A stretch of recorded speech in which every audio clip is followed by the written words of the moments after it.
नमस्कार। आज हम बीरबल की चतुराई की एक बहुत ही क्लासिक कहानी सुनने वाले हैं। एक ऐसी कहानी जो हमें सिखाती है कि मुश्किल हालातों में हमारी सोच और क्रिएटिविटी कैसे काम आती है। और यकीन मानिए, ये कहानी आज भी उतनी ही काम की है। जरा सोचिए, क्या हो अगर किसी की जान बस एक पहेली सुलझाने पर टिक जाए। सुनने में अजीब लगता है ना? पर हमारी आज की कहानी बिल्कुल इसी एक सवाल के इर्द गिर्द घूमती है, जहां समझदारी जिंदगी और मौत के बीच का फासला बन जाती है। तो कहानी के पहले पड़ाव पर चलते हैं, जंगल से एक गुहार। हमारी कहानी की शुरुआत होती है एक घने जंगल से, जहां एक मुखिया बहुत परेशान है और दूसरी तरफ एक बादशाह है जो अपने आत्मविश्वास के लिए मशहूर है। तो जंगल में एक बहुत बड़ी समस्या खड़ी हुई है। कुछ रहस्यमयी चोर हैं जो चंदन के पेड़ काट काट कर पूरा जंगल तबाह कर रहे हैं। अब इससे क्या हो रहा है? पूरे कबीले की रोजी रोटी खतरे में पड़ गई है। कबीले के मुखिया हैं जिंगलाला, और वो इस बात से बहुत ही परेशान हैं। तभी उनके सेनापति उन्हें एक सलाह देते हैं, क्यों ना महान बादशाह अकबर से मदद मांगी जाए। और जब मुखिया की ये फरियाद बादशाह अकबर तक पहुंचती हैं, तो वो पूरे आत्मविश्वास के साथ जवाब देते हैं, चिंता मत करो, आज देर शाम तक वो चोर पकड़े जाएंगे। अब सोचिए, बादशाह का बस इतना कह देना ही कबीले वालों के लिए उम्मीद की एक नई किरण जैसा था। और बस यहीं से मिशन शुरू हो जाता है। बादशाह इस काम के लिए चुनते हैं अपने सबसे भरोसेमंद और जाहिर है सबसे चतुर सलाहकार बीरबल को। उन्हें कुछ सैनिकों के साथ जंगल भेज दिया जाता है, और यहीं से बीरबल की असली परीक्षा शुरू होती है। तो अब कहानी अपने दूसरे पड़ाव पर पहुंचती है, गलत पहचान का मामला। और यहीं से कहानी में एक ऐसा ट्विस्ट आता है, एक ऐसा खतरनाक मोड़, जहां एक तूफान, एक मामूली सी फिसलन और एक बहुत बड़ी गलतफहमी सब कुछ बदलने वाली है। बीरबल का सफर, जो बड़े अच्छे से शुरू हुआ था, अचानक पटरी से उतर जाता है। होता क्या है कि जब वो सैनिकों के साथ जंगल से गुजर रहे होते हैं, तभी एक भयंकर तूफान आ जाता है। चारों तरफ भगदड़ मच जाती है, और इसी हड़बड़ी में बीरबल का कुर्ता एक टहनी में फंसकर फट जाता है और वो फिसलकर कीचड़ में जा गिरते हैं। और जब कबीले वाले उन्हें इस फटे हालत में देखते हैं, तो उन्हें चोर समझ बैठते हैं। अब जब उन्हें पकड़ लिया जाता है, तो बीरबल अपनी असली पहचान बताने की पूरी कोशिश करते हैं।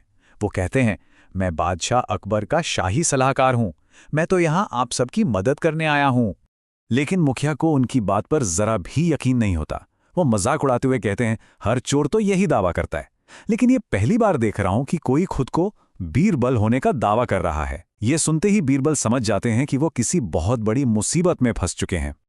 और फिर बिना कुछ सोचे समझे फैसला सुना दिया जाता है, मौत की सजा। सिर्फ फटे पुराने कपड़ों और कीचड़ में सनी हालत देखकर बीरबल को सबसे बड़ी सजा दे दी जाती है। अब संकट वाकई बहुत गहरा हो चुका था। अब हम कहानी के तीसरे और सबसे अहम हिस्से में आते हैं, एक असंभव परीक्षा। ये कहानी का वो मोड़ है जहां बीरबल को अपनी जान बचाने के लिए सिर्फ और सिर्फ अपनी बुद्धि का इस्तेमाल करना होगा। ये उनकी पहचान साबित करने का आखिरी मौका है। मौत सामने खड़ी है, लेकिन बीरबल अपना आपा नहीं खोते। वो बड़ी बहादुरी से मुखिया के न्याय पर ही सवाल खड़ा कर देते हैं और कहते हैं, मुझे सजा देने से पहले चोर तो साबित करो, क्या ये अन्याय नहीं है? बीरबल की ये बात सुनकर मुखिया को भी लगता है कि बात में दम है, तो वो उन्हें एक आखिरी मौका देने का फैसला करते हैं।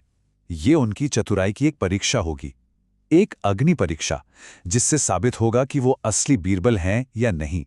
अगर वो पास हो गए तो जिंदा रहेंगे, और अगर फेल हुए तो सजाए मौत। और चुनौती क्या थी? एक नामुमकिन सा काम।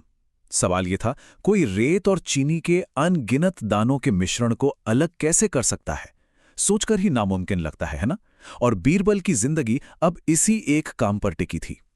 तो अब आता है कहानी का चौथा और सबसे दिलचस्प हिस्सा, एक सचमुच मीठा समाधान।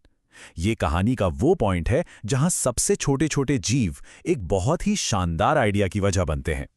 बीरबल का तरीका हैरान करने वाला था, लेकिन इतना सरल कि कोई सोच भी नहीं सकता। उन्होंने क्या किया?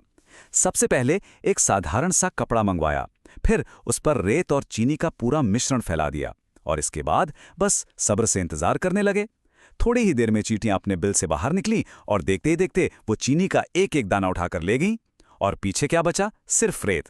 ये नजारा देखकर पूरा कबीला हैरान रह गया। उनके इस सीधे साधे लेकिन जीनियस सॉल्यूशन ने सबको चौंका दिया। ये एक ऐसा काम था जो कोई बहुत ही तेज दिमाग वाला इंसान ही कर सकता था, और ये उनकी असली पहचान का सबसे बड़ा सबूत था। और कहानी में एक और ट्विस्ट। ठीक उसी पल बादशाह अकबर के सैनिक असली चोरों को पकड़कर वहां ले आते हैं, फुक्कट चंद और मुफ्त चंद। अब तो तस्वीर बिल्कुल साफ हो गई थी। एक तरफ थे बीरबल, जो कीचड़ में सने हुए थे, और दूसरी तरफ असली अपराधी। बीरबल की पहचान पर अब कोई शक नहीं था। और अब आते हैं कहानी के 5वें और आखिरी हिस्से पर, यानी कहानी की सबसे बड़ी सीख, वो सबक जो इस कहानी को आज भी इतना जरूरी बनाता है। जब मुखिया शर्मिंदा होकर बीरबल से माफी मांगता है, तो बीरबल उसे कहानी का सबसे बड़ा सबक सिखाते हैं। वो कहते हैं, कोई बात नहीं, लेकिन एक बात हमेशा याद रखना, किसी भी इंसान को उसके पहनावे से नहीं, बल्कि उसके गुणों से आंकना चाहिए। इस कहानी का असली सार यही है। असली सीख ये है कि हमें सतही दिखावे से परे देखने का ज्ञान होना चाहिए। ये एक ऐसी बात है जो कभी पुरानी नहीं होती और सबकी जिंदगी पर लागू होती है। तो ये कहानी हमें एक सवाल के साथ छोड़ जाती है। हम अपने आसपास हर दिन कितने ही ऐसे जल्दबाजी वाले फैसले लेते हैं, चाहे वो किसी इंसान के बारे में हो या किसी हालात के बारे में। ये एक ऐसा सवाल है जो इस कहानी को सदियों बाद आज भी उतना ही जरूरी बनाता है।